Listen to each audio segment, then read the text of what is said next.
માં જઈ અને સિંહણનો જે પંજો દિવાળમાં માર્યો, આખી દિલ્હી ધ્રુજી ગઈ. અકબર બાદશાહ પલંગેથી હેઠો પડ્યો. માતાજી મારવા જાય છે ત્યારે અકબર બાદશાહને ઘણી રાણીઓ આપી હિન્દુની દીકરીઓ હતી. હિન્દુની દીકરીઓને ખબર હોય કે માને કેમ રીઝાવાય. હાડીનો છેડો પાથરીને માને કહે, માં તું તારી દીકરીનો સુહાગ ઉજાડીશ.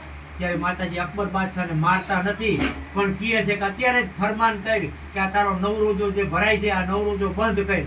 ત્યારે માના કહેવા પ્રમાણે અકબર બાદશાહે તરત જ નવરોજો બંધ કરાયો રિવાજ. અને આ રિવાજ બંધ કરાવી અને માતાજીએ પૃથ્વીરાજ રાઠોડ અને લાલાદીને મીઠા આશીર્વાદ આપી અને માતાજી અહીંયાથી નીકળે છે ચરાડવા આવવા. તો રસ્તામાં પાટલી પાસે જીજુવાળા ગામ છે, અહીંયા વાણિયાની ભક્તિને માન આપી અને માતાજી પાટલીથી જીજુવાળા ગાડામાં બેસીને ગયા. અત્યારે જે મંદિર છે અહીંયા ઓટલો હતો, ઓટલા ઉપર માતાજી બેઠા અને અહીંયાથી આખું ગામ દર્શન કરવા આવ્યું. દર્શન કરી વાણિયાનું કુટુંબ આવ્યું, વાણિયાને મીઠો આશીર્વાદ આપ્યો.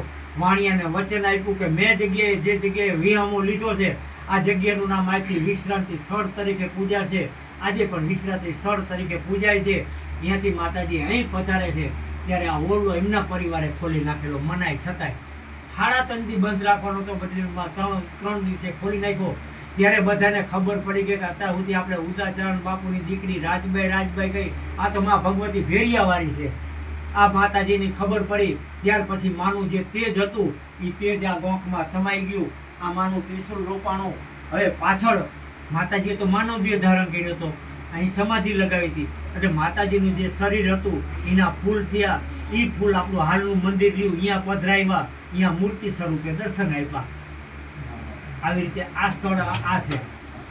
પણ એક વસ્તુ મારી સાંભળી લીધો કે કોઈ જગ્યા નાની મોટી ન ગણતા કે આ અહીંયા ગોંખ છે, અહીંયા મૂર્તિ છે.